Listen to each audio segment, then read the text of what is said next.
거지 아이 하나가 임금의 목숨을 살렸습니다. 10살 맨발에 누더기를 걸친 소녀가 한양 한복판에서 미복자맹 중인 임금의 소매를 붙잡고 다짜고짜 죽음을 예언했습니다. 호위 무사들이 아이를 에워쌌고 아이는 그 자리에서 끌려갔습니다. 그런데 아이가 말한 그날 정말로 궁궐에 피바람이 불었습니다. 아이의 아비를 죽음으로 몬 자와 임금을 노린 자가 같은 인물이었다는 것이 밝혀지는 순간 조선 팔도가 뒤집어졌습니다. 거지 소녀 단호는 어떻게 영의정의 수양딸이 되었을까요? 지금부터 그 이야기가 시작됩니다. 뚱이 아담의 귀한 발걸음 감사합니다. 구독과 좋아요는 사랑입니다. 나으리는 사흘 뒤 목숨을 잃습니다. 한양 저작거리 한복판이었습니다. 오가는 사람들 틈 사이로 남루한 행색의 아이 하나가 허겁지겁 달려들었습니다. 10살 남짓, 맨발에 누더기를 걸친 소녀였지요. 소녀가 붙잡은 것은 하필이면 도포 자락이 반듯한 선비의 소매였습니다. 선비의 좌우에 서 있던 장정 둘이 눈을 부라렸습니다. 덩치가 황소만 한 사내들이었지요. 그중 한 놈이 아이의 손목을 낚아챘습니다. 뼈가 앙상한 손목이 사내의 소나귀에 파묻혔는데 아이는 놓지 않았습니다. 소매를 움켜쥔 손가락이 하얗게 질릴 만큼 악착같이 매달렸습니다. 저작거리가 술렁였습니다. 떡 파는 안악이 고개를 빼꼼 내밀었고 포목점 주인이 혀를 끌끌 찼습니다. 거지 아이가 양반의 옷을 붙잡고 늘어지는 꼴이 한심했던 모양이지요. 그런데 말입니다. 아이의 눈이 심상치 않았습니다. 울먹이는 것도 아니고 겁에 질린 것도 아니었습니다. 10살 배기의 눈이라고는 믿기 어려울 만큼 또렷하고 깊은 눈이었지요. 까만 눈동자가 선비의 얼굴을 똑바로 올려다보고 있었습니다. 그 눈에 눈물이 고여 있었는데 슬퍼서 흘리는 눈물이 아니라 다급해서 차오른 눈물이었습니다. 선비가 걸음을 멈추었습니다. 장정이 아이를 떼어놓으려 손목을 비틀었지만 선비가 손을 들어 제지했습니다. 장정의 손이 멈칫 물러났습니다. 저작거리의 웅성거림이 한순간 잠잠해졌지요. 선비가 허리를 굽혀 아이의 눈높이에 맞추었습니다. 도포 자락에서 은은한 침향 냄새가 풍겼습니다. 거지 아이의 코에 닿기에는 너무도 귀한 향이었지요. 아이가 입을 열었습니다. 목소리가 갈라졌지만 또박또박했습니다. 나으리 얼굴에 죽을 상이 끼었습니다. 사흘입니다. 사흘 안에 피하셔야 합니다. 선비의 눈이 가늘어졌습니다. 입꼬리 하나 까딱하지 않았지만 눈빛이 달라졌습니다. 호기심도 아니고 노여움도 아닌 무언가를 가늠하는 눈이었지요. 여기서 놀라운 일이 벌어졌습니다. 이 선비 화를 내지 않았습니다. 행색이 남루한 거지 아이가 대뜸 죽음을 입에 올렸는데 호통 한 번 치지 않았습니다. 보통 양반이라면 불경하다며 뺨을 올려 붙였을 판이었지요. 선비가 나직이 물었습니다. 내가 관상을 보느냐? 아이가 고개를 끄덕였습니다. 그것도 아주 힘차게 고개가 땅에 닿을 듯이 끄덕였지요. 그때였습니다. 장정 하나가 참다 못해 아이의 멱살을 잡아 올렸습니다. 아이의 몸이 허공에 붕 떠올랐습니다. 집신도 없는 시커먼 맨발이 허공에서 버둥거렸지요. 인연이 어디서 감히. 장정의 고함이 저작거리를 쩌렁쩌렁 울렸습니다. 떡집 안악이 놀라 뒤로 물러섰고 지나가던 행인들이 고개를 돌렸습니다. 아이의 몸이 나뭇잎처럼 흔들렸습니다. 목이 졸려 숨이 끊길 듯 했지만 아이는 소리를 지르지 않았습니다. 대신 선비의 얼굴만 보았습니다. 허공에 매달린 채로 그 까만 눈이 선비를 놓지 않았습니다. 마치 이 말을 하지 않으면 죽어도 눈을 감지 못한다는 듯이요. 선비가 장정에게 고개를 끄덕였습니다. 장정이 아이를 내려놓았습니다. 아이가 바닥에 털썩 주저앉았지요. 무릎이 땅에 부딪히는 소리가 둔탁하게 울렸습니다. 아이는 일어나지 못했습니다. 무릎을 꿇은 채 고개를 떨구었는데 어깨가 파르르 떨리고 있었습니다. 그 조그만 등짝이 갈비뼈를 세어볼 수 있을 만큼 앙상했습니다. 며칠을 굶었는지 입술이 바짝 말라 갈라져 있었지요. 선비가 한참을 아이를 내려다보았습니다. 바람이 불었습니다. 저작거리에 늘어선 포장천이 펄럭였고 먼지가 일었습니다. 그 먼지 속에서 아이의 헝클어진 머리카락이 바람에 나부꼈지요. 허리까지 내려오는 검은 머리를 대충 따아 놓았는데 가닥가닥 풀어져 얼굴을 덮고 있었습니다. 선비가 입을 열었습니다. 데려가거라. 딱 한마디였습니다. 그런데 그 한마디의 무게가 심상치 않았습니다. 장정둘이 동시에 허리를 굽혀 예를 갖추었습니다. 길가의 행인들은 몰랐겠지만 이 장면 하나만으로도 선비의 정체를 짐작할 수 있었을 것입니다. 아이가 끌려갔습니다. 장정 하나가 아이의 팔을 잡아 이끌었는데 아이의 맨발이 돌바닥에 끌렸습니다. 까진 발 뒤꿈치에서 피가 배어 나왔지만 아이는 아프다는 소리를 하지 않았습니다.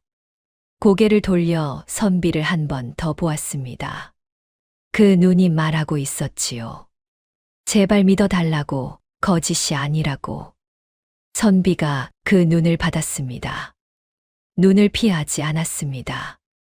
아이가 골목 너머로 사라질 때까지 그 자리에 서 있었지요.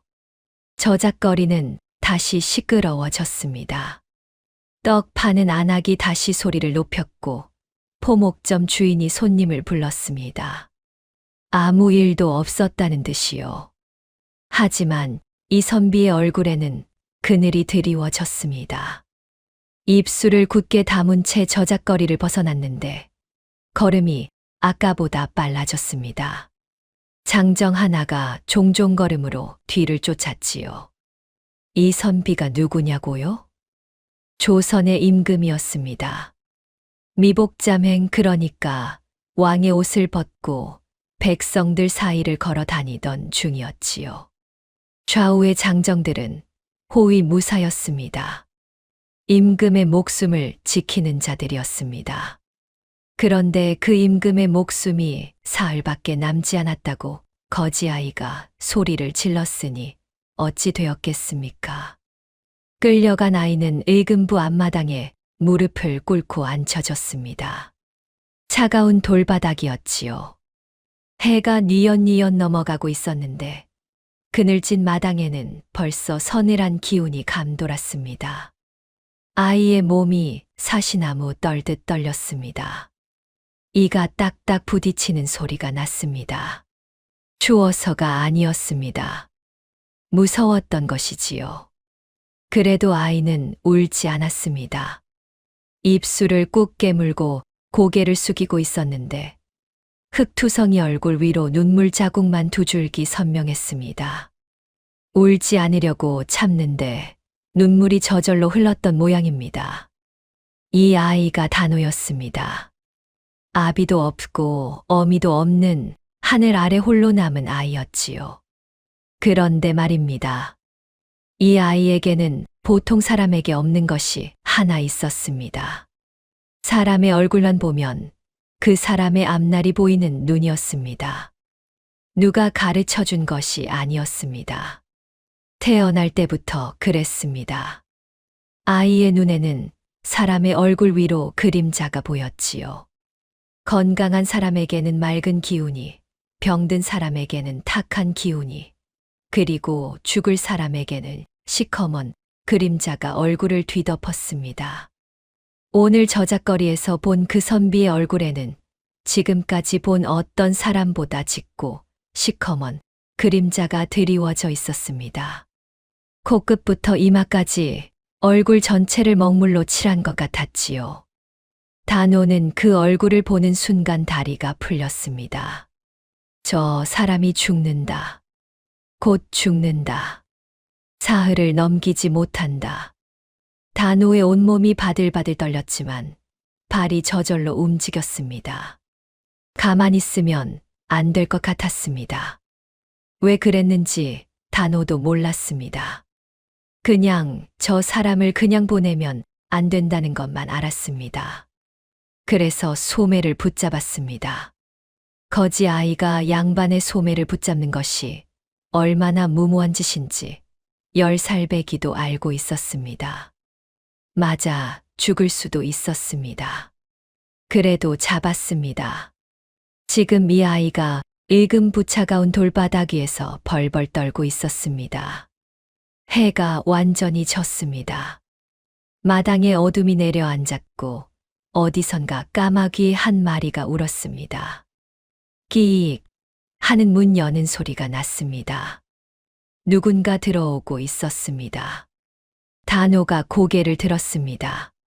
어둠 속에서 걸어오는 사람의 얼굴을 보려고 눈을 크게 떴습니다. 그리고 보았습니다. 그 사람의 얼굴 위에 드리운 기운을 보았습니다. 단호의 눈이 휘둥그레 커졌습니다. 입이 벌어졌지만 소리가 나오지 않았습니다. 이 사람의 얼굴에도 그림자가 있었습니다. 선비보다는 옅었지만 분명히 있었습니다. 그런데 그 그림자의 모양이 기이했습니다. 제 그림자가 아니었습니다. 누군가가 이 사람에게 일부러 씌운 듯한 남의 그림자였습니다. 단호는 태어나서 처음으로 그런 기운을 보았습니다. 들어온 사람이 입을 열었습니다. 갓을 쓴 노인이었지요. 긴 흰 수염이 가슴까지 내려왔고 붉은 관복 위에 흉배가 번듯하게 달려 있었지요. 허리가 살짝 굽었지만 걸음걸이만큼은 반듯했습니다. 의금부 마당을 가로질러 오는 발걸음 소리가 또각또각 일정했습니다. 영의정 박문수였습니다. 단호는 이 사람의 얼굴을 올려다보다가 숨을 삼켰습니다. 아까 본 그 기이한 그림자가 여전히 노인의 얼굴 위에 얹혀 있었습니다. 단호는 태어나서 이런 기운을 본 적이 없었습니다. 박문수가 아이 앞에 멈춰 섰습니다. 호롱불 하나 없는 어두운 마당에서 달빛만이 두 사람 사이를 비추었습니다. 노인이 아이를 내려다보았습니다. 처진 눈꼬리 아래로 깊은 주름이 패여 있었는데 그 눈에 노여움은 없었습니다. 대신 무언가를 살피는 눈이었지요.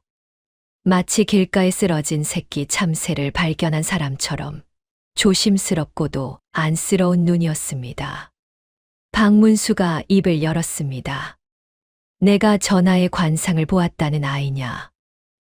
전하. 그 두 글자의 단호의 눈이 커졌습니다. 선비가 아니었습니다. 저작거리에서 소매를 붙잡은 그 사람이 임금이었다는 뜻이었지요. 단호의 얼굴이 하얗게 질렸습니다. 입술이 파르르 떨렸고 이를 악물었지만 턱이 덜덜 흔들렸습니다. 임금의 옷을 붙잡은 죄, 임금에게 죽음을 입에 올린 죄, 어느 것 하나 목이 달아나지 않을 죄가 없었습니다. 그런데 말입니다. 단호는 무서우면서도 후회하지 않았습니다. 저작거리에서 본 그 시커먼 그림자가 눈앞에 아른거렸습니다. 임금이든 거지든 사흘 뒤에 죽는다는 것은 마찬가지였습니다. 단호가 고개를 조아렸습니다. 이마가 차가운 돌바닥에 닿았습니다. 박문수가 한참을 말이 없었습니다.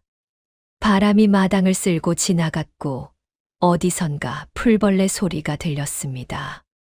노인의 관복 자락이 바람에 살짝 흔들렸지요. 그러더니 뜻밖의 말을 했습니다. 배가 고프겠구나. 단호가 고개를 들었습니다.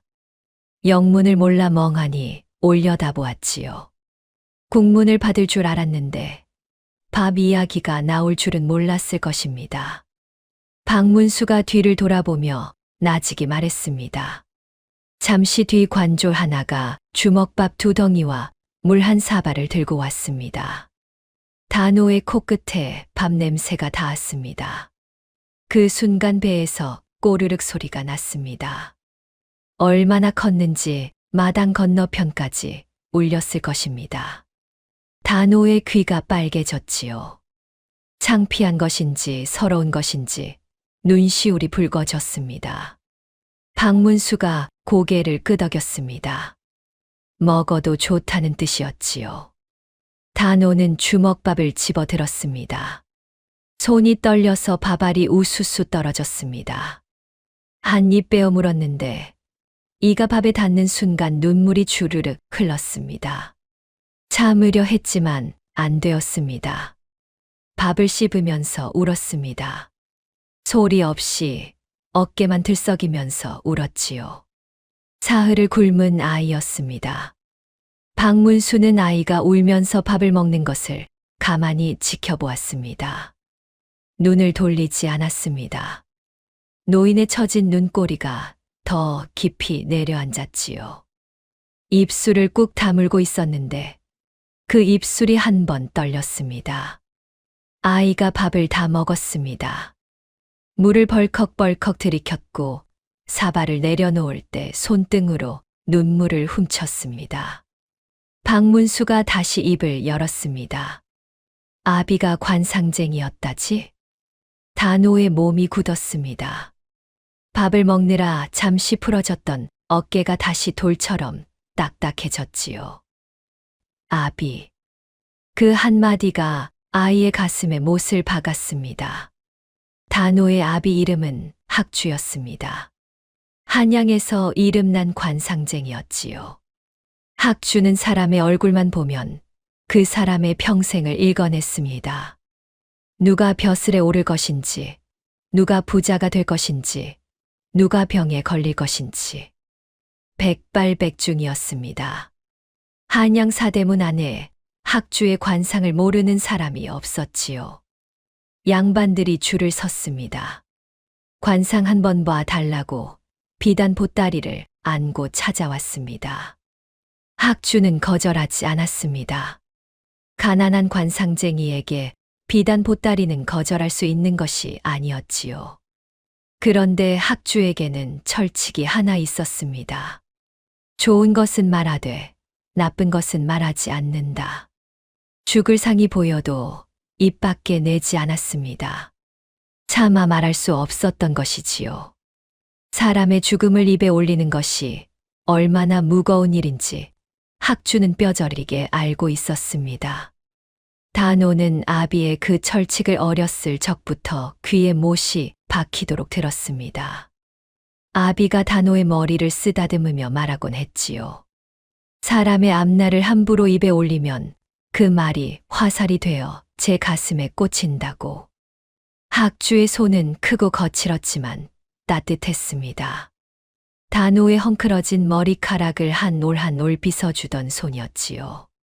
그 손가락 사이로 스며드는 온기가 세상에서 가장 포근한 것이었습니다. 그랬던 아비가 죽었습니다. 3년 전이었습니다. 한양에서 손꼽히는 권세가가 학주를 불렀습니다. 좌의정 윤태경이었지요. 윤태경은 얼굴이 널쩍하고 눈이 가늘었습니다. 기름기가 번들거리는 얼굴에 짧은 수염을 기르고 있었는데 입꼬리가 늘 비웃듯 올라가 있었습니다. 금박 품대에 화려한 청색 달령을 걸치고 있었지요.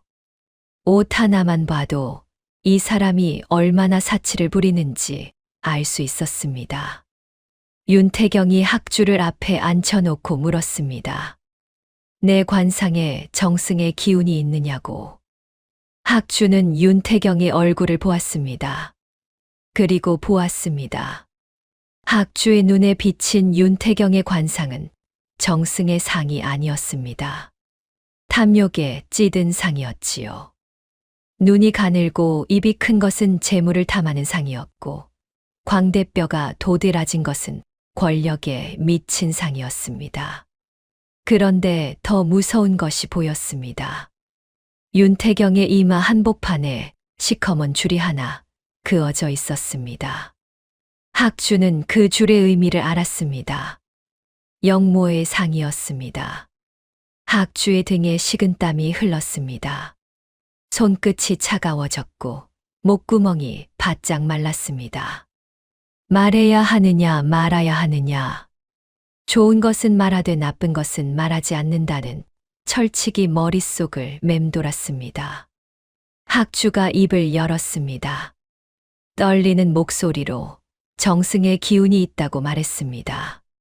거짓이었지요. 윤태경이 흡족하게 웃었습니다. 가느다란 눈이 실처럼 찢어졌고 두꺼운 입술이 활짝 벌어졌습니다. 학주에게 비단 10피를 내렸습니다. 학주는 비단을 안고 집으로 돌아왔습니다. 그날 밤 한숨도 자지 못했지요. 뒤척이고 또 뒤척였습니다. 영모의 상을 보고도 입을 다물었다는 것이 가슴을 짓눌렀습니다. 그로부터 석 달 뒤였습니다. 포졸들이 학주의 집에 들이닥쳤습니다. 새벽녘이었지요.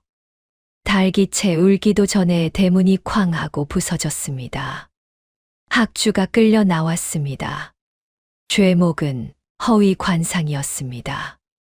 좌의정의 관상을 거짓으로 보아 정승의 기운이 있다고 속였다는 것이지요. 그런데 말입니다. 이것이 이상했습니다.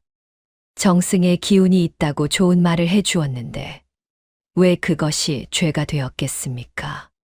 윤태경이 손을 쓴 것이었습니다. 학주가 자신의 관상에서 무언가 불길한 것을 보았다는 것을 눈치챈 것이지요. 학주의 눈이 떨린 것을 보았고 손끝이 하얘진 것을 보았고 목소리가 갈라진 것을 들었습니다. 교활한 자는 상대의 두려움을 귀신같이 알아챕니다.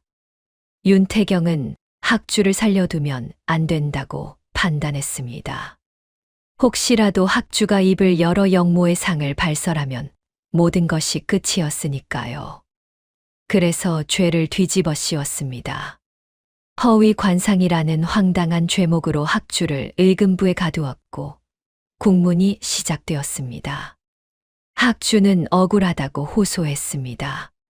하지만 좌의정의 권세 앞에서 관상쟁이의 말은 바람 앞에 촛불이었지요. 아무도 귀 기울이지 않았습니다.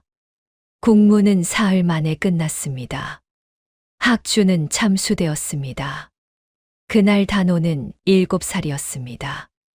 아비가 끌려가는 것을 마당에 서서 보았습니다. 포졸이 아비의 팔을 비틀어 잡았고 아비의 등이 대문 밖으로 사라졌습니다. 단호는 아비의 이름을 불렀습니다. 아비가 고개를 돌렸지요. 그 얼굴이 웃고 있었습니다. 눈에는 눈물이 가득했는데 입은 웃고 있었습니다. 단호에게 보여준 마지막 얼굴이 그 얼굴이었습니다. 그 뒤로 단호는 아비의 얼굴을 다시 보지 못했습니다. 어미는 아비가 죽은 뒤 석 달을 버텼습니다. 먹을 것이 없었지요. 이웃집에서 얻어온 죽 한 그릇을 단호에게 먹이고 어미는 빈속으로 누웠습니다. 그렇게 누운 어미가 어느 날 아침 일어나지 않았습니다. 단호는 어미의 몸을 흔들었습니다. 차가웠습니다. 아무리 흔들어도 눈을 뜨지 않았지요. 7살 아이의 힘으로는 어미를 깨울 수 없었습니다. 그날부터 단호는 혼자였습니다.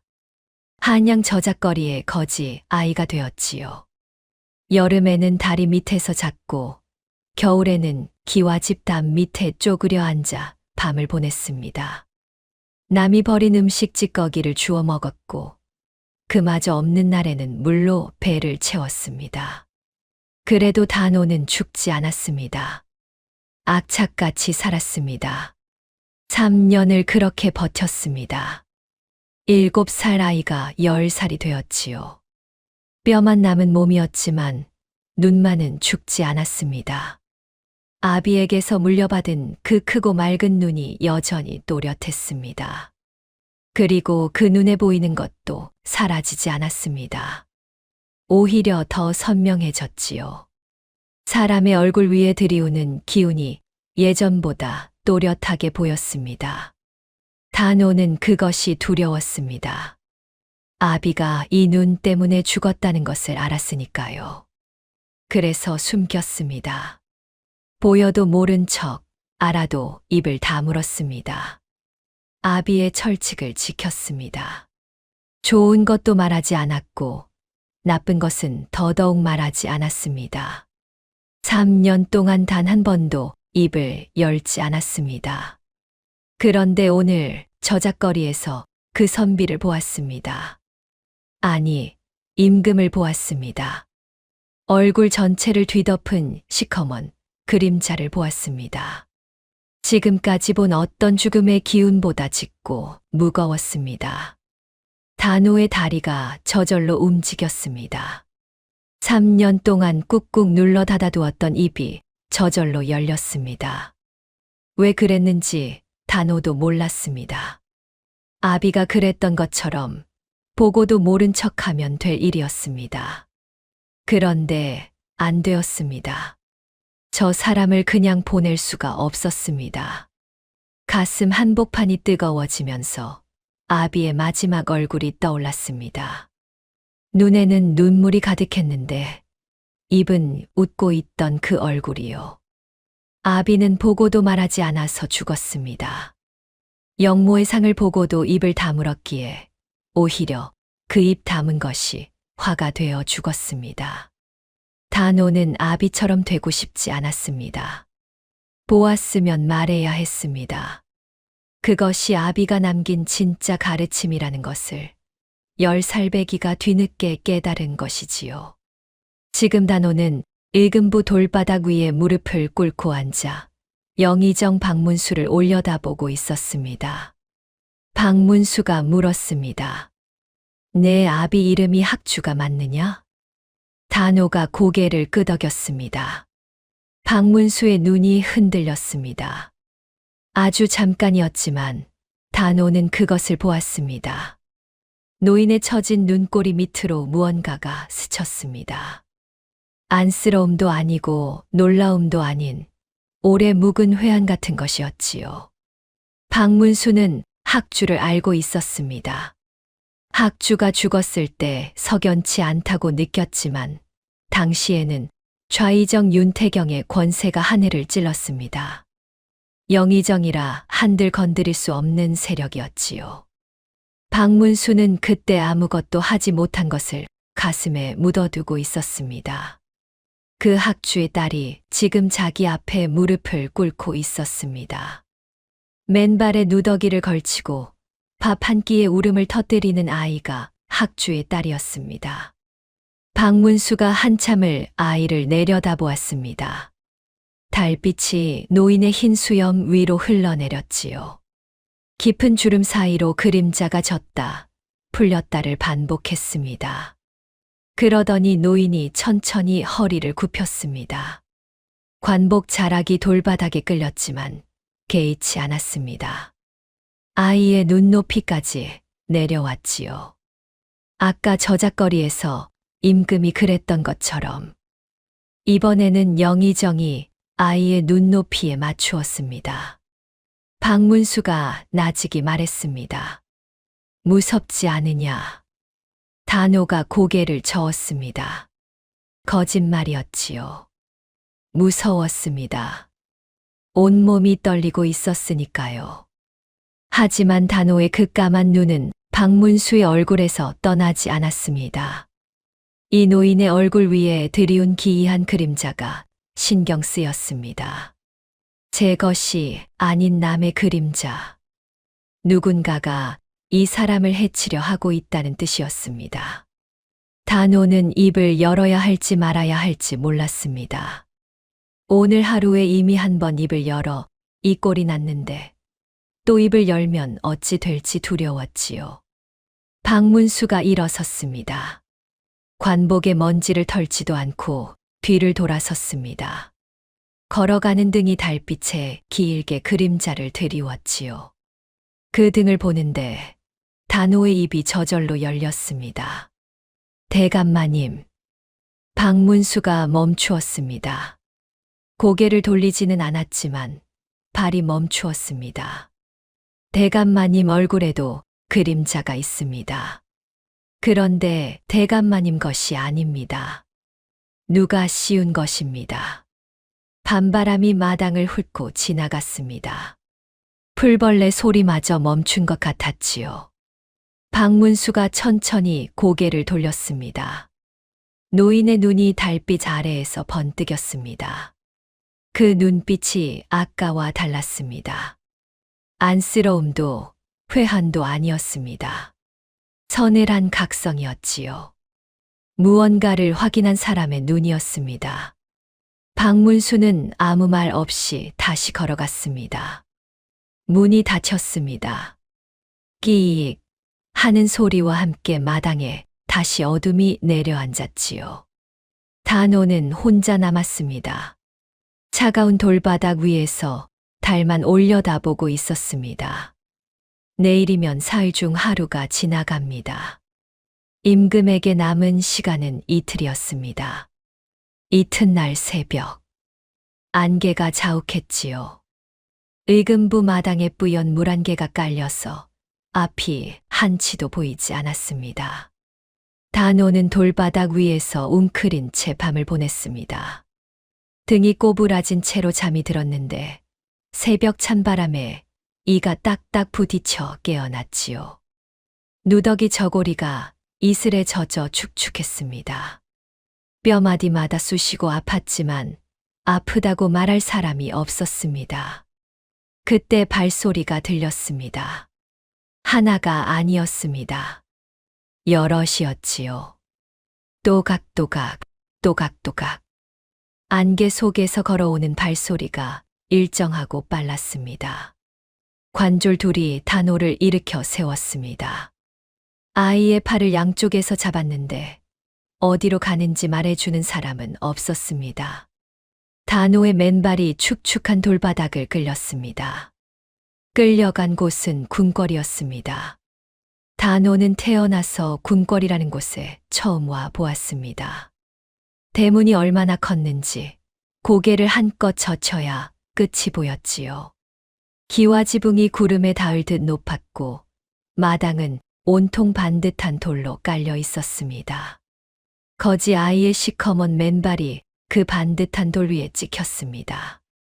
발자국마다 흙이 묻었지요. 관졸이 단호를 마루 앞에 꿇어앉혔습니다. 무릎이 또 돌바닥에 부딪혔습니다. 어젯밤부터 무릎을 꿇고 또 꿇어서 무릎뼈가 시큰시큰 쑤셨지요. 마루 위에 사람들이 앉아 있었습니다. 관복을 입은 이들이었습니다. 붉은 관복, 청색 관복, 초록 관복. 형형색색의 관복이 줄지어 있었는데 하나같이 표정이 돌처럼 굳어 있었습니다. 그 한가운데 어젯밤의 선비가 앉아 있었습니다. 아니, 임금이 앉아 있었습니다. 오늘은 도포가 아니었습니다. 골룡포를 입고 있었지요. 금빛 용이 수놓인 붉은 옷이 아침 햇살에 번쩍였습니다. 어제 저작거리에서 보았던 소박한 선비와 같은 사람이라고는 믿기 어려웠습니다. 하지만 눈은 같았습니다. 단호를 내려다보는 그 눈이 어제와 똑같았지요. 무언가를 가늠하는 차분하되 날카로운 눈이었습니다. 그리고 임금의 얼굴에 드리운 그림자도 그대로였습니다. 어제보다 더 짙어진 것 같았지요. 코끝에서 이마까지 뒤덮은 시커먼 기운이 마치 먹구름처럼 무겁게 내려앉아 있었습니다. 단호의 심장이 쿵쿵 뛰었습니다. 사흘 중 하루가 이미 지났습니다. 이틀이 남았지요. 임금이 입을 열었습니다. 내 눈에 무엇이 보이는지 저기 앉은 이들의 관상을 보아라. 단호가 고개를 들었습니다. 임금이 손으로 가리킨 곳에 신하들이 줄지어 앉아 있었습니다. 관복 차림의 사내들이 단호를 내려다보고 있었는데 그 눈빛이 하나같이 달랐습니다. 어떤 이는 호기심을 품었고 어떤 이는 불쾌함을 감추지 않았고 어떤 이는 아이를 아예 사람 취급도 하지 않았지요. 단호는 떨리는 눈으로 한 사람 한 사람의 얼굴을 훑었습니다. 얼굴 위에 드리운 기운이 보였습니다. 맑은 기운, 탁한 기운, 붉은 기운, 푸른 기운. 사람마다 색이 달랐지요. 임금이 맨 왼쪽에 앉은 신하를 가리켰습니다. 초록 관복을 입은 젊은 사내였지요. 단호가 그 사내의 얼굴을 보았습니다. 한참을 뚫어지게 보더니 입을 열었습니다. 이 나으리는 왼쪽 어깨가 아프실 것입니다. 어릴 적 높은 데서 떨어진 적이 있지요. 마루 위가 술렁였습니다. 초록 관복의 사내가 눈을 크게 떴지요. 왼쪽 어깨를 움켜잡는 손이 저도 모르게 올라갔습니다. 임금의 눈이 가늘어졌습니다. 다음 사람이었습니다. 붉은 관복을 입은 중년의 사내였지요. 단호가 그 얼굴을 보았습니다. 이번에는 좀 더 오래 보았지요. 눈을 깜빡이지 않고 뚫어지게 보더니 목소리가 작아졌습니다. 이 나으리는 아드님이 셋인데 가운데 아드님이 마음에 걸리실 것입니다. 멀리 보내셨지요. 붉은 관복의 사내가 벌떡 일어났습니다. 얼굴이 시뻘겋게 달아올랐지요. 가운데 아들을 귀양 보낸 것은 조정에서도 아는 사람이 드문 일이었습니다. 10살 거지 아이가 어떻게 알았겠습니까? 마루 위의 분위기가 팽팽해졌습니다. 신하들이 서로 눈짓을 주고받았지요. 수군거리는 소리가 우웅거렸습니다. 임금이 손을 들었습니다. 수군거림이 뚝 멈추었지요. 세 번째 사람이었습니다. 단호의 눈이 그 사람의 얼굴에 닿는 순간 아이의 몸이 굳었습니다. 청색 관복에 금박 품대를 두른 사내였습니다. 얼굴이 널쩍하고 기름기가 번들거렸지요. 가느다란 눈이 실처럼 찢어져 있었고 두꺼운 입술이 비웃듯 올라가 있었습니다. 턱 아래 짧은 수염이 달려 있었지요. 좌의정 윤태경이었습니다. 단호는 이 얼굴을 알았습니다. 3년 전 아비를 불러 관상을 보게 한 사람이었습니다. 아비를 죽음으로 몬 사람이었습니다.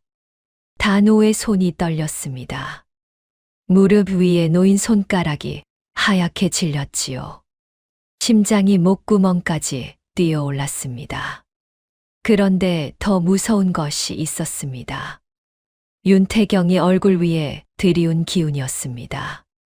탁한 검붉은 기운이 얼굴 전체를 뒤덮고 있었는데 그 기운의 끝자락이 실처럼 늘어져 어딘가로 이어지고 있었습니다. 단호의 눈이 그 실을 따라갔습니다. 실은 윤태경의 얼굴에서 출발하여 마루를 가로질러 뻗어가고 있었지요. 임금에게 닿아 있었습니다. 단호의 숨이 멎었습니다. 임금의 얼굴을 뒤덮은 시커먼 그림자의 근원이 보였습니다. 그 그림자는 하늘에서 내려온 것이 아니었습니다. 윤태경에게서 뻗어나온 것이었습니다. 임금을 죽이려는 자가 바로 저기 앉아 있었습니다. 아비를 죽인 자와 같은 사람이었습니다. 단호의 온몸이 얼음처럼 굳었습니다. 입술이 바르르 떨렸지만 소리가 나오지 않았습니다. 말해야 했지만 말하면 아비처럼 죽을 것이었습니다. 말하지 않으면 임금이 죽을 것이었습니다. 윤태경의 가느다란 눈이 단호를 향했습니다. 그 눈과 눈이 마주쳤지요. 윤태경이 웃었습니다. 입꼬리만 슬쩍 올린 웃음이었습니다. 아이를 깔보는 웃음이었지요. 벌레를 내려다보는 것 같은 눈이었습니다. 그 순간 단호의 머릿속에 아비의 얼굴이 떠올랐습니다. 끌려가면서 돌아보던 아비의 마지막 얼굴이요. 눈에는 눈물이 가득했는데 입은 웃고 있던 그 얼굴. 아비는 보고도 말하지 못해서 죽었습니다. 저 사람 앞에서 입을 다물었기에 저 사람의 손에 죽었습니다. 단호의 떨림이 멈추었습니다. 이상한 일이었지요. 방금까지 사시나무처럼 떨리던 몸이 거짓말처럼 고요해졌습니다. 단호가 임금을 올려다보았습니다. 까만 눈동자가 곧곧 또렷했습니다. 전하. 마루 위가 조용해졌습니다. 거지 아이의 입에서 전하라는 말이 나오자 신하들의 얼굴이 일그러졌지요. 감히 누가 가르쳐 주지도 않은 호칭을 입에 올리다니. 단호는 개의치 않았습니다. 눈을 떼지 않고 말을 이었습니다. 전하 얼굴에 드리운 그림자는 하늘에서 내린 것이 아닙니다.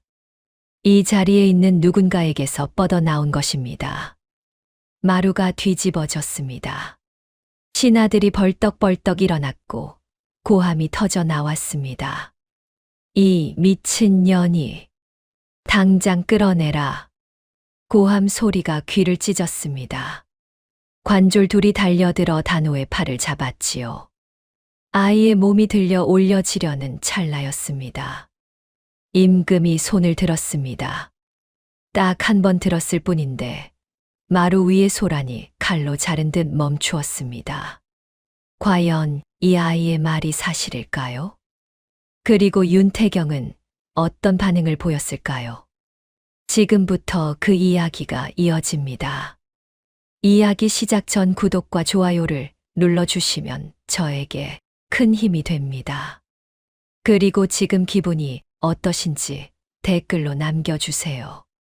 행운을 가득 담아 응원의 메시지 보내드리겠습니다. 임금이 나직이 물었습니다. 누구냐? 두 글자였습니다. 하지만 그 두 글자에 마루 위의 공기가 얼어붙었지요. 신하들의 얼굴이 하나같이 창백해졌습니다. 단호는 대답하지 않았습니다. 대신 윤태경을 보았습니다. 고개를 돌려 똑바로 보았지요. 10살배기 거지 아이가 좌의정을 정면으로 올려다보고 있었습니다. 윤태경의 입꼬리가 실룩거렸습니다. 아까의 여유가 사라졌지요. 가느다란 눈이 미세하게 떨렸습니다. 하지만 금세 표정을 수습했습니다. 코웃음을 치며 부채를 펼쳤지요. 전하, 저작거리의 거지가 조정 대신을 겁박하는 꼴을 두고 보시렵니까? 목소리가 느긋했습니다. 능구렁이 같았지요. 수십 년 권력의 자리에 앉아 온 자의 여유가 묻어났습니다. 임금은 윤태경을 보지 않았습니다. 단호를 보고 있었습니다. 단호의 까만 눈동자가 흔들리지 않았습니다. 아비의 딸이었지요. 관상쟁이의 피가 흐르는 아이였습니다. 눈으로 보이는 것을 입으로 말하는 것이 이 아이에게 남은 전부였습니다. 임금이 단호에게 물었습니다. 그 그림자가 뻗어나온 자를 짚을 수 있느냐? 단호가 고개를 끄덕였습니다. 그리고 손을 들었습니다. 앙상한 손가락이 허공에 떠올랐지요. 그 손가락이 천천히 움직여 한 사람을 가리켰습니다. 마루 위의 모든 눈이 그 손가락 끝을 따라갔습니다. 윤태경이었습니다. 마루가 얼어붙었습니다. 숨소리조차 들리지 않았지요. 윤태경의 부채가 딱 소리를 내며 접혔습니다. 가느다란 눈이 단호를 쏘아보았습니다. 그 눈에 담긴 것은 분노가 아니었습니다. 살기였지요. 3년 전 아비에게 향했던 것과 같은 눈이었습니다. 하지만 단호는 손을 내리지 않았습니다. 가리킨 채로 임금을 보았습니다. 까만 눈에 눈물이 그렁그렁 맺혀 있었지만 한 방울도 떨어지지 않았습니다. 이 아이는 3년 전에 하지 못한 말을 지금 하고 있었습니다. 아비 대신 하고 있었습니다. 임금의 눈이 윤태경에게로 옮겨갔습니다. 두 사람의 시선이 허공에서 부딪혔지요. 임금의 입꼬리가 미세하게 올라갔습니다. 웃는 것이 아니었습니다. 무언가를 확인한 사람의 표정이었지요. 그런데 바로 그 순간이었습니다. 영의정 박문수가 자리에서 일어났습니다. 주름진 얼굴이 단호하게 굳어 있었지요. 관복 자락을 여미며 마루 한가운데로 나왔습니다.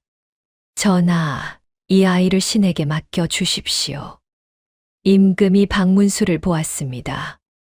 박문수가 허리를 깊이 숙였지요. 흰 수염이 바닥에 닿을 듯 늘어졌습니다. 신이 이 아이의 말을 검증하겠습니다. 사흘 안에 진위를 가리겠습니다. 사흘. 임금에게 남은 시간과 같았습니다. 임금이 고개를 끄덕였습니다. 윤태경의 얼굴이 일그러졌습니다. 부채를 쥔 손에 힘이 들어가 부채살이 부러질 듯 휘었지요. 하지만 임금 앞이었습니다.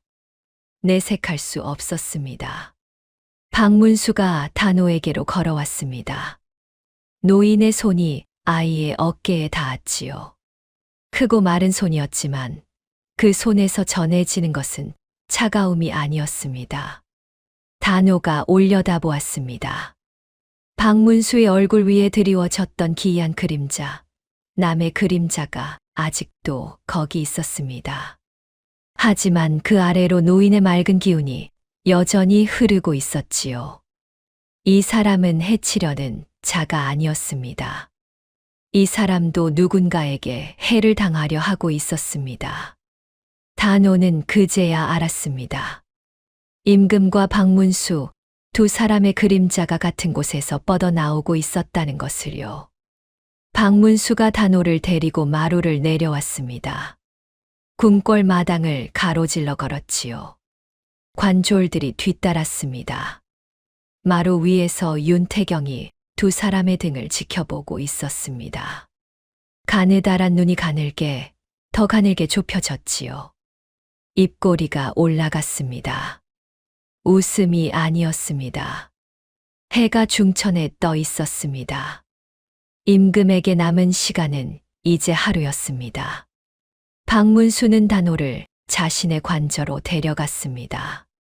궁궐에서 나와 가마에 태웠는데 단호가 가마라는 것을 태어나서 처음 다 보았지요. 흔들리는 가마 안에서 아이의 몸이 이리저리 쏠렸습니다. 앉는 법도 모르는 아이가 가마 바닥에 쪼그려 앉아 무릎을 끌어안고 있었지요. 관저에 도착하자 박문수는 아이에게 밥을 먹였습니다. 쌀밥이었습니다. 하얀 쌀밥에 된장찌개, 나물 3가지, 생선 한 토막이었지요. 단호는 밥상 앞에 앉아서 한참을 멍하니 쳐다보았습니다. 이런 밥상을 본 적이 없었습니다. 거지 아이에게 쌀밥은 꿈에서도 못 먹는 것이었지요. 숟가락을 집어들었는데 손이 떨려서 밥알이 후두둑 떨어졌습니다. 입에 넣으니 혀가 얼얼할 만큼 뜨거웠지요. 뜨거운 밥을 먹어본 것도 오래간만이었습니다. 주워 먹는 찬밥에 익숙해진 혀가 감당을 못했습니다. 그래도 삼켰습니다. 꿀꺽꿀꺽 씹지도 않고 삼켰지요. 목구멍이 뜨거웠고 그 뜨거움이 가슴까지 내려왔습니다. 밥을 다 먹고 나서 아이가 또 울었습니다. 소리 없이 숟가락을 쥔 채로 울었지요. 아비가 살아있을 때 밥상머리에 마주 앉아 먹던 기억이 떠올랐을 것입니다. 박문수는 아이가 울음을 그칠 때까지 기다렸습니다. 재촉하지 않았고 달래지도 않았지요. 다만 아이 맞은편에 앉아 차를 마시며 기다렸습니다. 단호의 울음이 잦아들었습니다. 손등으로 눈물을 훔치고 코를 훌쩍였지요. 박문수가 찻잔을 내려놓았습니다. 네, 아비 학주는 좋은 관상쟁이였다. 단호가 고개를 들었습니다. 노인의 눈이 아이를 보고 있었지요. 처진 눈꼬리 밑에 깊이 패인 주름이 그늘져 있었는데 그 눈에 진심이 담겨 있었습니다. 3년 전 내 아비가 죽었을 때 늙은이는 아무것도 하지 못했다. 좌의정의 세력이 너무 컸고 증거가 없었다. 박문수의 목소리가 낮았습니다. 나직하지만 한 글자 한 글자에 무게가 실려 있었지요. 긴 수염 아래로 굳게 담은 입술이 한 번 떨렸습니다. 하지만 늙은이는 잊지 않았다. 석연치 않은 죽음이었다는 것을 3년 동안 가슴에 묻어두고 있었다. 단호는 아무 말도 하지 못했습니다. 숟가락을 쥔 손가락이 하얗게 질려 있었지요. 아비 이야기를 꺼내는 사람을 3년 만에 처음 만났습니다. 아비가 억울하게 죽었다는 것을 아는 사람이 세상에 있었습니다. 박문수가 일어섰습니다. 창 밖으로 해가 기울고 있었지요.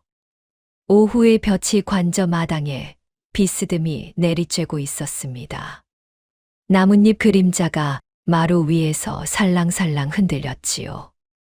오늘 내가 전화 앞에서 한 말, 늙은이가 반드시 쓸 곳이 있다.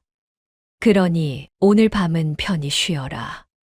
박문수가 방을 나갔습니다. 문이 닫히고 아이 혼자 남았지요. 단호는 방 한가운데 앉아 사방을 둘러보았습니다.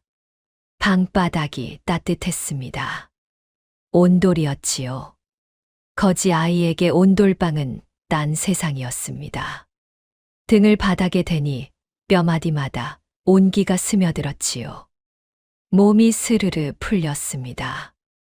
이대로 눈을 감으면 안 될 것 같았지만 몸이 말을 듣지 않았습니다. 사흘을 제대로 자지 못한 나이였습니다. 눈꺼풀이 내려오는 것을 막을 수가 없었지요. 단호가 잠에 빠져들었습니다. 그런데 말입니다. 단호가 잠든 그 시각, 궁궐 안에서는 무서운 일이 벌어지고 있었습니다. 윤태경이 움직였습니다. 오늘 마루 위에서 거지 아이의 손가락이 자신을 가리키는 것을 보았을 때 윤태경의 속이 뒤집어졌지요. 하지만 임금 앞에서 내색하지 않았습니다. 수십 년을 권력의 칼날 위에서 버텨온 사람이었습니다. 표정 하나로 들킬 만큼 어수룩하지 않았지요. 관저로 돌아온 윤태경은 밀실에 사람을 불렀습니다. 촛불 하나만 켜진 어두운 방이었습니다. 불러들인 자는검은 옷을 입은 사내 셋이었지요. 얼굴에 천을 두르고 있었습니다. 눈만 내놓고 서 있는 모습이 귀신 같았습니다. 윤태경이 부채로 턱을 괴며 말했습니다. 일정을 앞당겨라. 오늘 밤이다. 검은 사내 셋이 고개를 숙였습니다. 소리 없이 고개를 숙이고 소리 없이 물러났지요. 그림자처럼 왔다가 그림자처럼 사라졌습니다. 윤태경의 계획은 원래 사흘째 되는 날 밤이었습니다. 임금이 잠든 새벽에 일을 벌일 작정이었지요. 3년을 준비한 일이었습니다. 임금의 동선을 파악했고 호위 무사의 교대 시간을 알아냈고 궁궐 담장의 허술한 곳을 찾아냈습니다. 한치의 빈틈도 없는 계획이었지요.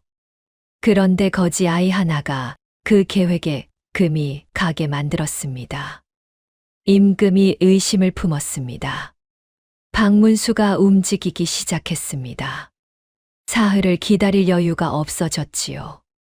오늘 밤에 끝내야 했습니다. 윤태경이 촛불을 껐습니다. 어둠 속에서 가느다란 눈이 번뜩였지요. 입꼬리가 올라갔습니다. 거지년이 입을 열었으니 그 입을 다물게 해야지. 윤태경의 중얼거림이 어둠 속에 스며들었습니다. 밤이 깊어갔습니다. 달이 구름에 가려졌지요. 한양 하늘에 별 하나 보이지 않는 칠흑 같은 밤이었습니다. 박문수의 관저에서 단호가 잠들어 있었습니다. 따뜻한 온돌방에서 태어나서 처음으로 이불을 덮고 자고 있었지요. 아이의 얼굴이 평온했습니다. 잠결에 입꼬리가 살짝 올라갔는데 꿈속에서 아비를 만나고 있었는지도 모릅니다. 그 시각 궁궐 담장 밖에 검은 그림자들이 모여들고 있었습니다. 하나, 둘, 셋. 담장 그늘에 납작 엎드린 그림자들이 숨소리조차 내지 않았지요. 그리고 같은 시각 박문수의 관저 담 밖에도 그림자가 하나 서 있었습니다. 단호를 노리는 자였습니다. 관저 안은 고요했습니다. 관졸 둘이 대문 앞에 서 있었지만 밤이 깊어 졸음이 쏟아지고 있었지요. 고개가 꾸벅꾸벅 떨어졌습니다. 담 밖에 그림자가 움직였습니다. 소리가 없었습니다. 담을 넘는 몸놀림이 고양이처럼 가벼웠지요. 마당에 내려선 발이 흙바닥에 닿았지만 소리 하나 나지 않았습니다. 그림자가 단호의 방을 향해 다가갔습니다. 한 걸음, 두 걸음, 세 걸음. 방문 앞에 섰습니다. 손이 문고리에 닿았지요. 바로 그때였습니다. 쨍. 쇠붙이가 부딪히는 소리가 어둠을 찢었습니다. 그림자의 손목을 누군가 움켜쥐고 있었습니다. 어둠 속에서 나타난 손이었지요. 크고 마른 손이었습니다. 박문수였습니다. 노인이 어둠 속에 서 있었습니다. 관복을 벗고 흰 소복 차림이었지요. 잠을 자지 않고 기다리고 있었던 것입니다.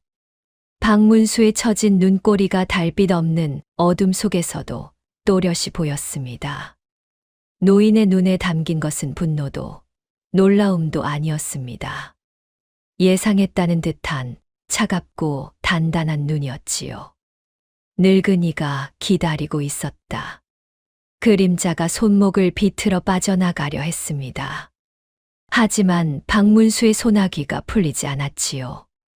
영의정이라 해도 박문수는 젊은 시절 무과에 급제한 사람이었습니다. 늙었어도 소나기의 힘만은 죽지 않았습니다. 관저 안이 발칵 뒤집어졌습니다. 숨어있던 호위 무사 넷이 사방에서 튀어나왔지요. 졸고 있던 것이 아니었습니다. 졸고 있는 척한 것이었습니다. 그림자가 사로잡혔습니다. 얼굴의 두른 천이 벗겨졌지요. 박문수가 그 얼굴을 보았습니다.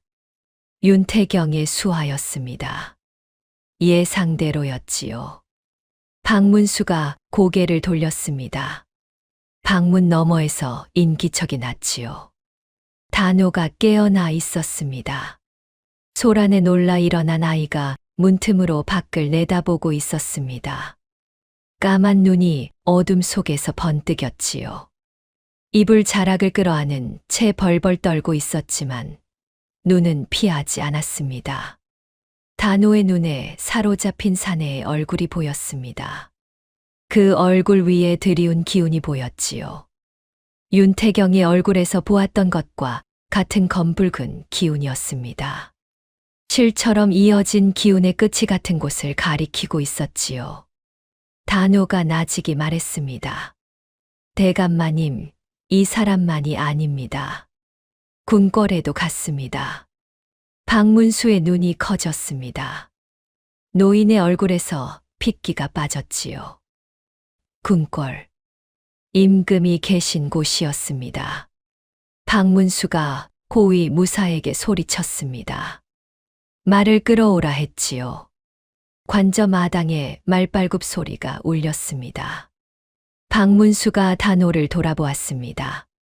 나직하지만 단단한 목소리였습니다. 여기서 움직이지 마라. 늙은이가 반드시 돌아온다. 노인이 말에 올라탔습니다. 관복도 걸치지 않은 소복 차림으로 말을 달렸지요. 말발굽이 어두운 한양 거리를 두두두두 울리며 내달렸습니다. 궁궐까지는 반 시진이었습니다. 그 반 시진 동안 궁궐에서는 이미 일이 터지고 있었습니다. 검은 그림자 셋이 담장을 넘었지요. 호위 무사의 교대 시간, 딱 그 틈을 노렸습니다. 윤태경이 3년간 준비한 빈틈이었습니다. 임금의 침전으로 향하는 복도에 그림자 하나가 닿았습니다. 손에 쥔 것은 짧은 비수였지요. 달빛조차 없는 밤이라 쇠붙이의 번뜩임도 보이지 않았습니다. 침전의 문 앞이었습니다. 그림자의 손이 문에 닿으려는 순간이었지요. 쿵! 묵직한 소리와 함께 그림자가 바닥에 쓰러졌습니다. 뒤통수를 가격당한 것이었지요. 어둠 속에서 나타난 것은 임금의 호위 무사가 아니었습니다. 내금의장이었습니다. 임금이 직접 명을 내려 배치한 자였지요. 임금도 기다리고 있었던 것입니다. 오늘 낮 마루 위에서 단호가 손가락으로 윤태경을 가리켰을 때 임금은 이미 결심을 내렸습니다. 거지 아이의 말을 고지곳대로 믿은 것이 아니었습니다. 임금은 윤태경을 진작부터 의심하고 있었지요. 3년 전 학주의 죽음이 석연치 않았고 윤태경의 세력이 날로 커지는 것이 심상치 않았습니다. 하지만 증거가 없었습니다. 확신이 없었지요. 단호의 손가락이 그 확신의 마지막 한 조각을 채워준 것이었습니다. 임금은 단호를 박문수에게 맡기면서 동시에 내금의의 명을 내렸습니다. 궁궐의 경비를 겉으로는 평소와 같이 유지하되 안으로는 함정을 파놓은 것이지요. 윤태경이 물고기였다면 임금이 그물을 친 것이었습니다. 그리고 물고기가 제 발로 그물 안에 들어왔지요. 검은 그림자 셋이 모두 사로잡혔습니다. 한 놈도 빠짐없이 잡혔지요. 똥이 트기 직전이었습니다. 하늘 끝이 겨우 뿌옇게 밝아오고 있었습니다. 궁궐 마당에 말발굽 소리가 울렸습니다. 박문수가 도착한 것이지요. 소복 차림의 갓도 쓰지 않은 노인이 말에서 뛰어내렸습니다. 허겁지겁 달려온 탓에 흰 수염이 바람에 헝클어져 있었지요. 내금의장이 박문수에게 고했습니다. 세 놈을 모두 잡았다고. 임금이 무사하시다고. 박문수의 무릎이 꺾였습니다. 궁궐 마당 한복판에서 노인이 털썩 주저앉았지요. 두 손으로 얼굴을 감쌌습니다. 흰 수염 사이로 거친 숨소리가 새어나왔습니다. 늦지 않았습니다. 아이의 말이 맞았습니다. 하늘이 밝아오고 있었습니다. 사흘째 되는 날의 아침이 밝아오고 있었지요. 임금에게 드리워졌던 시커먼 그림자의 주인이 마침내 꼬리를 밟혔습니다. 아침 해가 궁궐 기와지붕 위로 떠올랐습니다. 붉은 빛이 마당을 물들였지요. 박문수가 자리에서 일어났습니다. 무릎에 흙을 털지도 않고 임금의 침전을 향해 걸어갔습니다. 보고 드릴 것이 있었습니다. 윤태경의 관저에서 보낸 자가 단호를 노렸다는 것을요. 임금만이 아니라 아이의 입까지 막으려 했다는 것을요. 사흘의 시한이 끝났습니다. 이제 남은 것은 하나였지요. 윤태경의 최후였습니다. 그날 아침 윤태경의 관저에 포졸이 들이닥쳤습니다. 날이 채 밝기도 전이었지요. 대문이 쾅 하고 열렸고 마당에 포졸들의 발소리가 쩍쩍 울렸습니다. 3년 전 학주의 집에 들이닥쳤던 것과 똑같았습니다. 새벽녘에 대문이 부서지고 포졸이 밀고 들어오고 사람이 끌려나가는 것이요. 다만 이번에 끌려나가는 사람이 달랐지요. 윤태경이었습니다. 포졸이 윤태경의 팔을 비틀어 잡았습니다. 금박 품대가 비틀리며 바닥에 떨어졌지요. 화려한 청색 달령의 옷자락이 먼지를 쓸었습니다. 기름기가 번들거리던 널쩍한 얼굴이 핏기 없이 하얘져 있었습니다. 윤태경이 발버둥을 쳤습니다. 이것이 무슨 짓이냐? 나를 누구로 아느냐? 고함이 관절을 울렸지요. 하지만 포졸들의 소나귀는 풀리지 않았습니다. 좌의정의 고함이 3년 전 학주에 억울하다는 외침과 겹쳐지는 듯했습니다. 다른 점이 있다면 학주의 외침에는 진심이 있었고 윤태경의 고함에는 바람만 있었다는 것이지요. 윤태경이 일금부로 끌려갔습니다. 3년 전 학주가 끌려갔던 바로 그 일금부였습니다. 3년 전 단호가 무릎을 꿇었던 바로 그 돌바닥이었지요. 세상에 이런 일이 있습니다. 사람을 해치려고 판 구덩이에 제가 먼저 빠지는 법이지요. 윤태경의 죄목이 하나하나 드러났습니다. 사로잡힌 검은 사내 셋이 입을 열었지요. 윤태경이 임금을 해치려 했다는 것, 3년간 암살을 준비했다는 것, 궁궐 호위 무사의 교대 시간까지 파악해 두었다는 것이 낱낱이 밝혀졌습니다. 그리고 한 가지가 더 나왔습니다. 3년 전 관상쟁이 학주를 죽인 것도 윤태경이었다는 것이지요. 학주가 자신의 관상에서 영모의 기운을 보았다는 것을 눈치채고 입을 막기 위해 허위 관상이라는 죄목을 뒤집어 씌워 죽인 것이었습니다. 검은 사내 중 하나가 3년 전에도 학주를 잡으러 갔던 자였지요. 같은 손이 아비를 잡았고 같은 손이 딸을 잡으러 왔던 것입니다. 국문이 진행되는 동안 윤태경의 얼굴이 시시각각 변했습니다. 처음에는 억울하다고 소리를 질렀지요. 그 다음에는 함정이라고 울부짖었습니다. 그 다음에는 살려달라고 빌었지요. 그리고 마지막에는 아무 말도 하지 못했습니다. 증거가 산더미처럼 쏟아졌으니까요. 가느다란 눈에 남아있던 교활함이 사라졌습니다. 비웃듯 올라가 있던 입꼬리가 축 처졌지요. 금박 품대도 없고 화려한 관복도 없는 죄인의 옷을 입은 윤태경은 권세가가 아니라 볼품없는 늙은이에 지나지 않았습니다. 세상에서 가장 무서운 것이 무엇이겠습니까? 귀신도 아니고 호랑이도 아닙니다. 제 욕심에 눈이 먼 사람이 가장 무서운 법이지요. 그리고 그 욕심의 끝은 언제나 제 무덤이었습니다. 윤태경은 영모 대역죄로 처형되었습니다. 삼족이 멸해졌지요. 권세가의 대문에 풀이 자랐고 번들거리던 기와에 먼지가 쌓였습니다.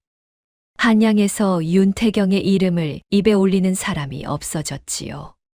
그 소식이 박문수의 관저에 닿았을 때 단호는 마루에 앉아 있었습니다. 따뜻한 방에서 하룻밤을 자고 쌀밥을 2끼나 먹은 뒤였지요. 어제까지 창백하던 입술에 겨우 핏기가 돌아오고 있었습니다. 박문수가 마루로 올라왔습니다. 노인의 걸음이 평소보다 느렸지요. 아이 앞에 앉았습니다. 한참을 말이 없었습니다. 마당의 나무에서 새가 한 마리 울었지요. 찌르르, 찌르르. 봄바람이 마루 위로 살랑살랑 불어왔습니다. 박문수가 입을 열었습니다.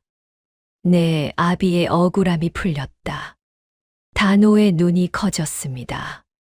까만 눈동자가 흔들렸지요. 입술이 벌어졌다, 닫혔다를 반복했습니다. 말을 하려 했지만 목소리가 나오지 않았습니다. 단호의 눈에서 눈물이 떨어졌습니다. 뚝. 무릎 위에 떨어진 눈물이 저고리에 번졌지요. 뚝, 뚝, 뚝. 멈추지 않았습니다. 이번에는 배가 고파서 우는 것이 아니었습니다. 무서워서 우는 것도 아니었습니다. 3년 동안 가슴에 묻어두었던 것이 터져 나오는 울음이었지요. 아비가 끌려가던 날이 떠올랐습니다. 포졸이 아비의 팔을 비틀어 잡던 모습이 떠올랐습니다. 대문 밖으로 사라지기 전 돌아보던 아비의 마지막 얼굴이 떠올랐지요.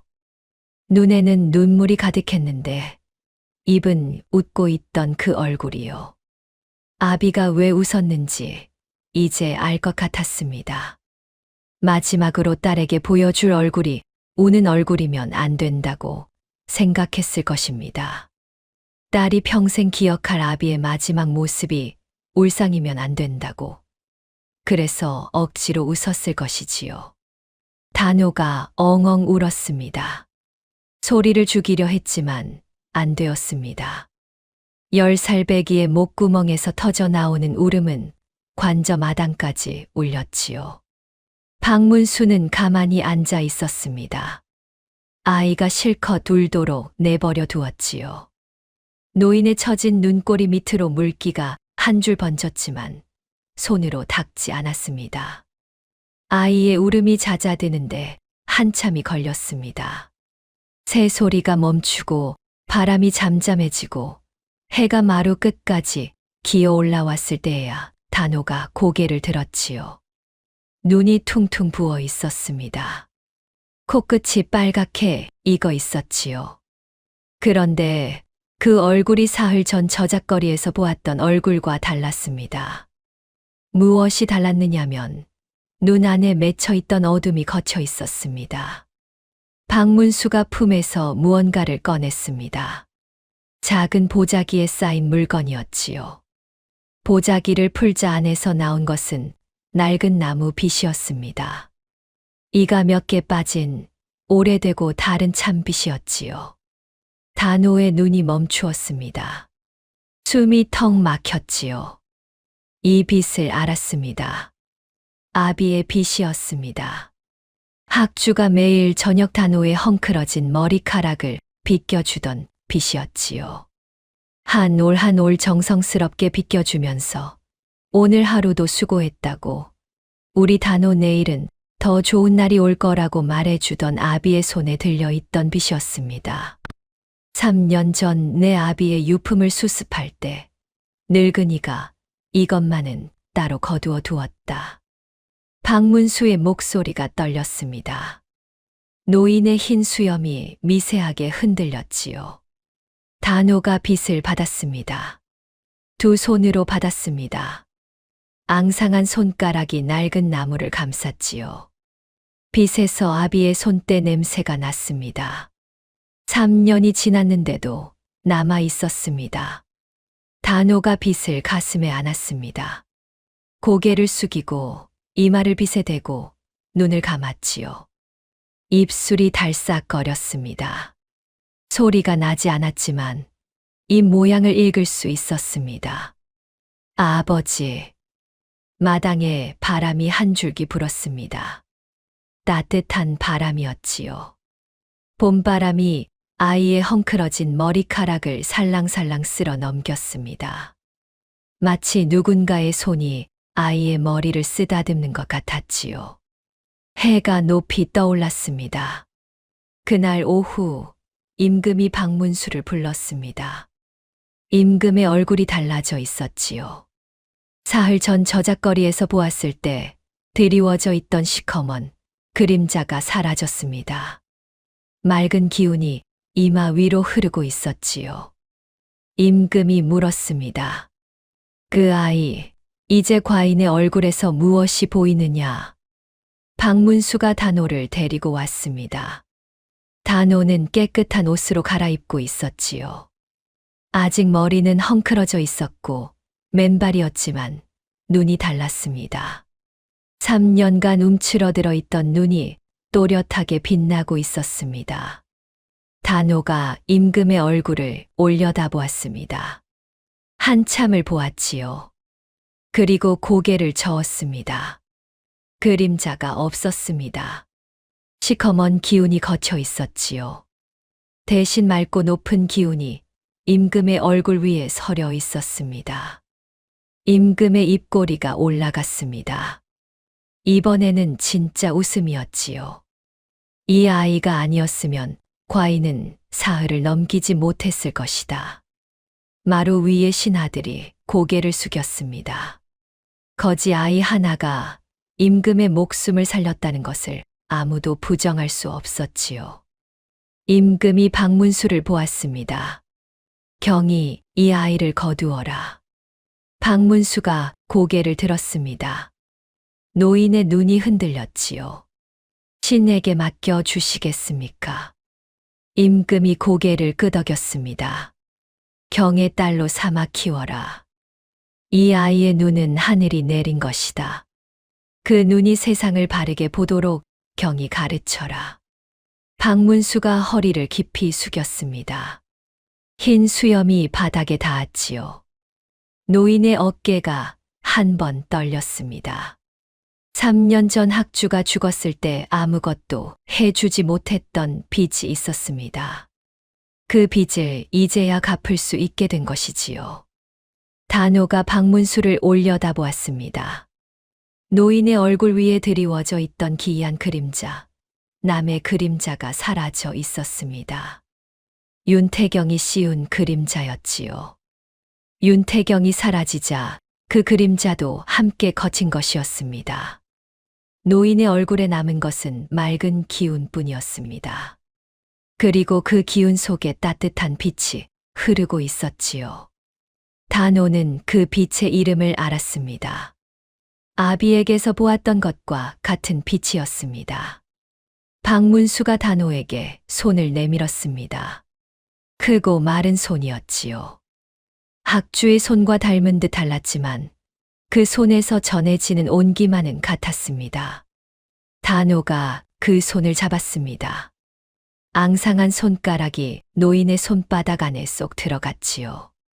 그날부터 단호는 영의정 박문수의 수양딸이 되었습니다.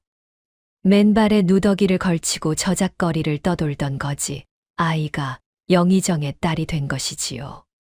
사람들은 믿지 못했습니다.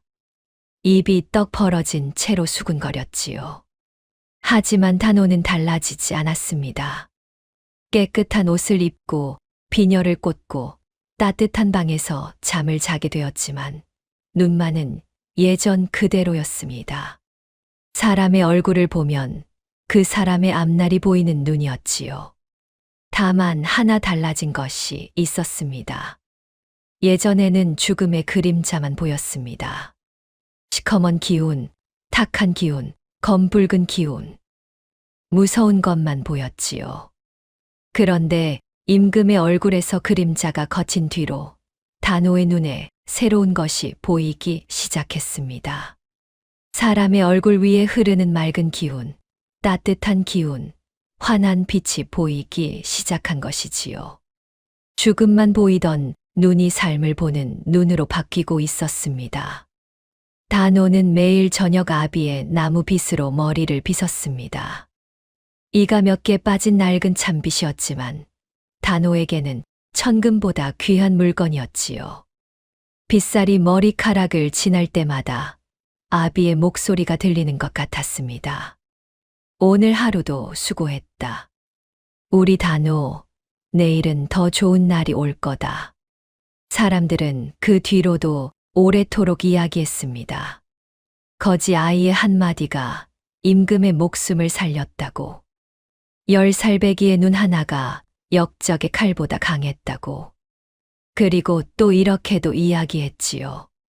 사람의 관상을 보는 것은 눈이 아니라 마음이라고. 아비가 딸에게 물려준 것은 재주가 아니라 용기였다고.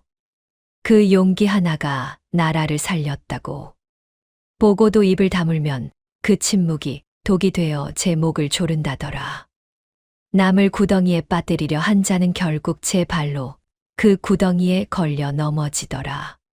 하지만 떨리는 입으로라도 진실을 말한 자는 맨발의 거지 아이라 해도 임금의 목숨을 살린다더라. 이야기가 즐거우셨다면 구독과 좋아요 부탁드립니다.